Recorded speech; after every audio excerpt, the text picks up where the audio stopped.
Good morning friends, అందరికీ నమస్కారం. Welcome to our YouTube family. ఈరోజు నేను మీకు ఉప్మా చట్నీ చేసి చూపిస్తున్నాను.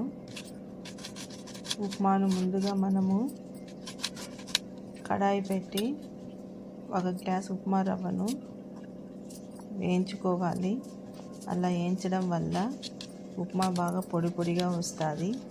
తర్వాత ఆనియన్స్, పచ్చిమిర్చి, టమోటా అన్నీ నీట్గా వాష్ చేసి కట్ చేసి పెట్టుకోవాలి.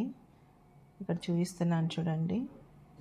మళ్ళీ కడాయి పెట్టి అందులో ఆయిల్ వేసి ఆయిల్ హీట్ అయ్యాక ఆవాలు, కట్ చేసిన ఆనియన్ పీసెస్ వేయాలి.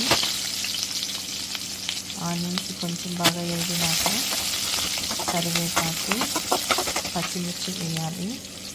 ఇవి కొంచెం వేగిన తర్వాత టమోటా ముక్కలు వేయాలి.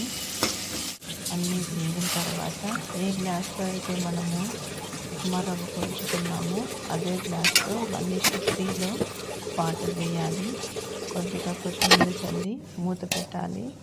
వాటర్ ఇలా బాయిల్ అయిన తర్వాత మనము పక్కన వేయించి పెట్టుకున్న ఉప్మా రవ్వను ఆ వాటర్లో వేసి కొంచెంసేపు బాగా కలబెట్టాలి.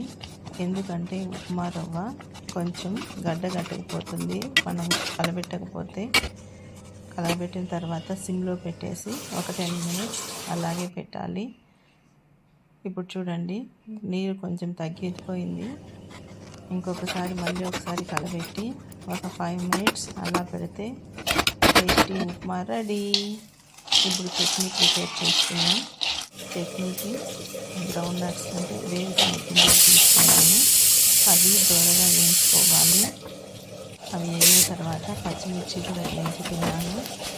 పచ్చిమిర్చి వేగిన తర్వాత కొంచెం చింతపండు నానబెట్టుకోవాలి. శనగింజలు, పచ్చిమిర్చి, తెల్లగడ్డ, నానబెట్టుకున్న చింతపండు, ఉప్పు,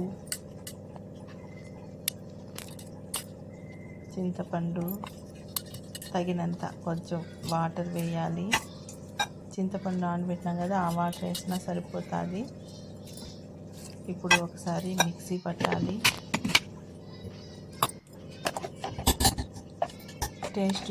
ఉప్పు సరిపోయిందా లేదా చెక్ చేసుకొని తక్కువ ఉంటే మళ్ళీ కొంచెం సాల్ట్ వేసుకోవాలి.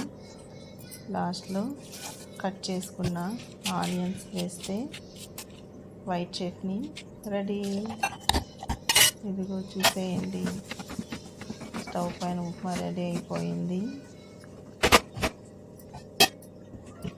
చట్నీ కూడా ఒకవైపు రెడీ అయిపోయింది. మార్నింగ్ తొందర లేకుండా, బిజీగా, హడావిడిగా పడకుండా ఫాస్ట్గా అయ్యే టిఫిన్ ఏది ఉంది అంటే అది ఉప్మా మాత్రమే. వీక్లీ వన్స్ ఖచ్చితంగా నేను ఉప్మా చట్నీ చేస్తాను. కొద్దిగా కొత్తిమీర వేసాను చట్నీలో. చాలా టేస్టీగా ఉంటుంది. చాలా ఈజీ ప్రాసెస్. మీరు కూడా ఒకసారి ట్రై చేయండి. ఎలా వచ్చిందో నాకు కామెంట్లో తెలియచేయండి. ఎంతో రుచికరమైన ఉప్మా చట్నీ రెడీ. ఇప్పుడు వేడిగా ఉండడానికి ఈ ఉప్మాని హాట్ బాక్స్లోకి ట్రాన్స్ఫర్ చేస్తున్నాను. మనం తినేటప్పటి వరకు వేడిగా ఉంటుంది.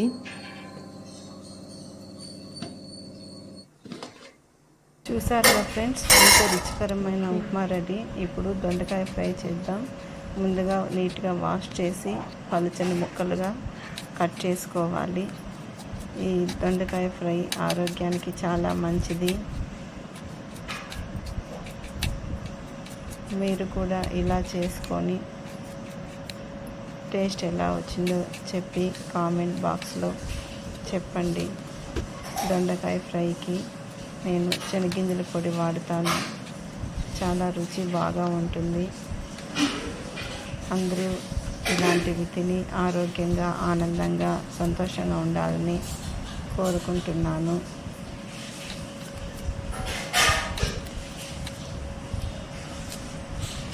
ఇప్పుడు ఈ కట్ చేసుకున్న దొండకాయ ముక్కల్ని కుక్కర్లో వేసి రుచికి తగినంత ఉప్పు వేసి కొద్దిగా వాటర్ వేసి ఒక విజిల్ వచ్చేంత వరకు ఉడకబెట్టాలి.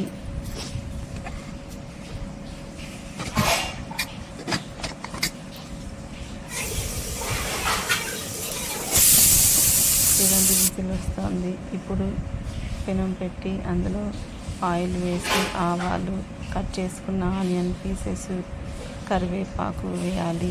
అవి కొంచెం వేగిన తర్వాత ఆల్రెడీ ఉడకబెట్టి పెట్టుకున్న దొండకాయ ముక్కలు అందులో వేయాలి.